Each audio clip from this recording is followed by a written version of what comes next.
Hello everyone and welcome to a new video from Your Overwatch. I'm Eddie the Chump and today we're going to talk about everyone's favourite candy dropping sniper support, and that's Ana. Now it's been a hot minute since Ana was truly seeing frequent use in both matchmaking and at the pro level, but she's getting an ultimate buff on the PTR, the meta is changing around her with a new hero coming soon and Mercy's healing becoming weaker, and we think in the coming months she will see more use than she has for a very long time. She might not reach meta pick status, but there are definitely going to be more scenarios where picking her will make sense, especially when it comes to catching enemy aggression in bunker comps. In this video, we're going to explore why that may be and outline some of the places you might want to start selecting her. So without further ado, let's jump straight in. New Nano. So first let's talk about that PTR ultimate buff. New Nano will give the recipient an instant 300 health along with all the other bonuses. It was already the case that sometimes pros and high level players would use Nano just to keep a main tank alive because of the defensive benefit it gave them. Well, after this change, that use got a lot stronger. Think of it like a Mega Brigitte armor pack, clutching out a save on a target being focused. Your low health Ryan will instantly feel his chances improving when hit with it. This could be excellent because when your enemies pour resources and cooldowns into focusing something down, they've committed to a play in an effort to get the edge that they need. This new Nano will be able to flip that value exchange on its head, essentially converting their aggression into a trap that they built themselves. Old Mercy res worked in a similar way. A team would use all their resources to try an ult combo to wipe you, and then Mercy would zip in and undo all of that work, swinging the fight massively in your favor. New Nano isn't exactly the same, obviously, but the principle is,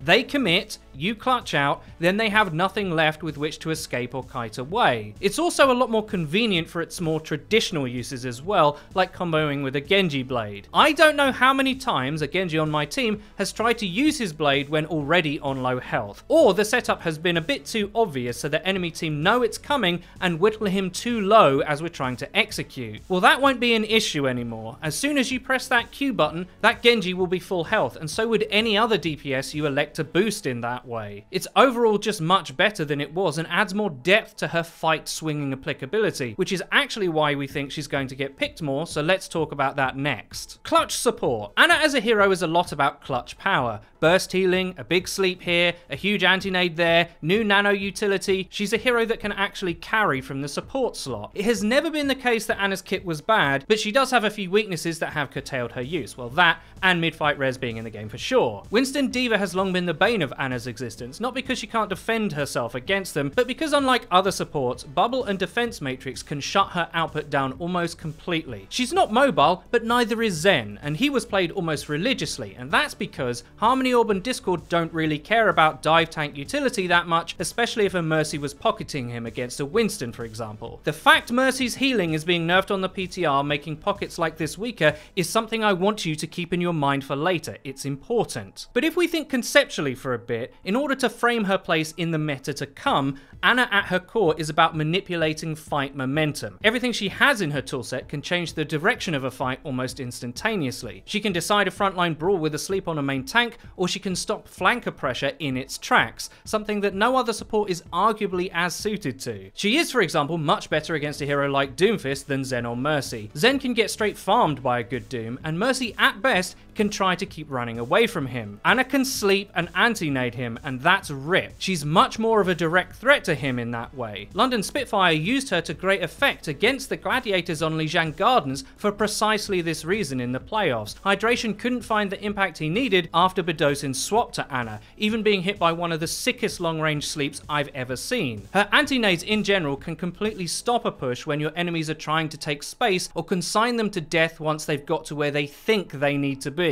The key detail about all this is that when she's set up in the right position, which is a massive part of the equation, she's very apt at resisting pressure, at catching the enemy as they try to aggress, and that's the part that will make her useful in the coming months. In pro matches, teams are already using her right now to do this job in the right place. In the recent London vs Valiant semi-final, London used her on Hanamura B defense to completely shut down Valiant's triple support attack. Valiant kept trying to take high ground and brawl using a Brigitte with dive tanks, but London used a triple support of their own with Ana instead of Mercy. She was always in a good position to get her impact because all she had to do was pivot between the high ground and the back left corner. Valiant's Winston and D.Va couldn't get to her because London had a Brigitte of their own keeping her safe and adding more crowd control. well. When an Ana is just left free to pick and choose her moments like that, impact value will definitely follow. There's also another aspect to how the pros are using her too. NYXL used her on attack Hanamura against the fusion on both points,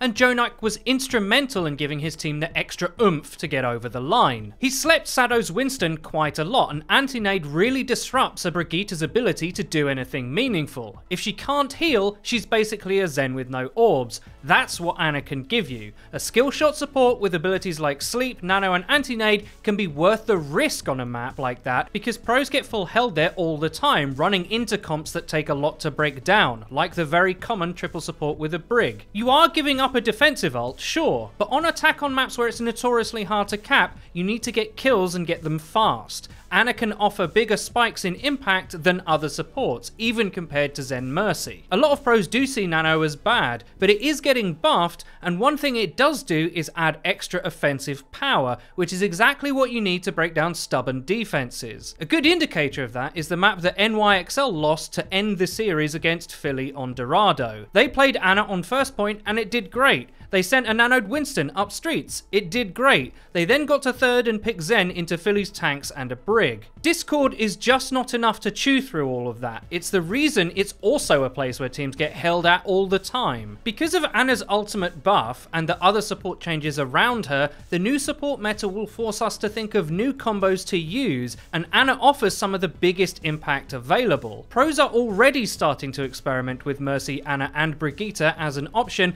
and we may even get to the point where, despite Mercy still having mid-fight res, teams elect to take the risk and pick a hero like Ana to help them win fights more directly. Now moving forward, it's fairly likely we're going to see some more tank-based lineups getting played, not only because of the new hero in Hammond, but because of other changes too, like Mercy and Widow getting nerfed. Whether it's triple dive tank with a Hammond taking whatever space they want at any moment, goats, or a Orisa Hog Diva with solo Mercy heals, like the pros are running a lot in the playoffs because of how hard it is to play Winston against new Hanzo, according to Valiant's Custer, there's going to be a lot of opportunity for Ana to get value. Ana can destroy a Roadhog's ability to live forever and frag out quite easily. No tank-orientated comp that wants to use space control and run over you as its main weapon likes an Ana throwing a wrench in their plans. You can see that even now with how good she is against quad tank in the current patch. If you play it right, you can just halt everything they want to do with one button. Take position on point, oh we're all purple, and we're dead. She also doesn't have to compete with Mercy as much in that context, because against a brawl comp that moves fast with Lucio Moira,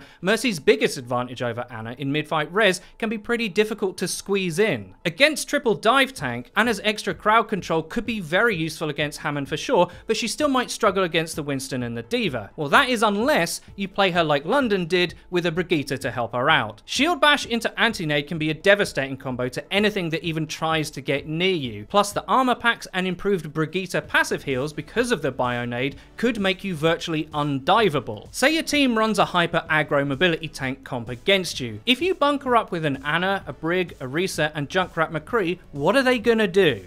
We think they'd get absolutely destroyed. There's so much crowd control and burst damage on that team, you're just going to catch them almost every time. If they try and run a Pharah to avoid the Junkrat, range buffed McCree and Ana will say thank you very much. This is where her role is going to be expanded as we see it. The more people elect to play tank heavy lineups on offense, the better she will be as part of a defensive bunker. She has way more to offer in that context than a hero like Zen, who at times could just be reduced to shooting barriers and getting bounced around constantly. Remember what I said about the Mercy healing nerf? Well, it's arguable that Zen is the biggest victim of that, along with possibly Pharah. Winston will now be able to damage through a Mercy pocket at 10 HP per second. That doesn't sound like much, but it gives the Mercy and Zen that much less time to fight him off, especially if Winston lands on the Zen for that extra initial burst. As much as it pains me to say this as a Zen player, I think we're moving into an era where he gets played much less. Much like what happened to Ana, it's not because he's bad, but because things have changed around him. Ana and Zen have long been tied together in quite a weird way. One or the other is usually the dominant pick out of the two, and moving forward,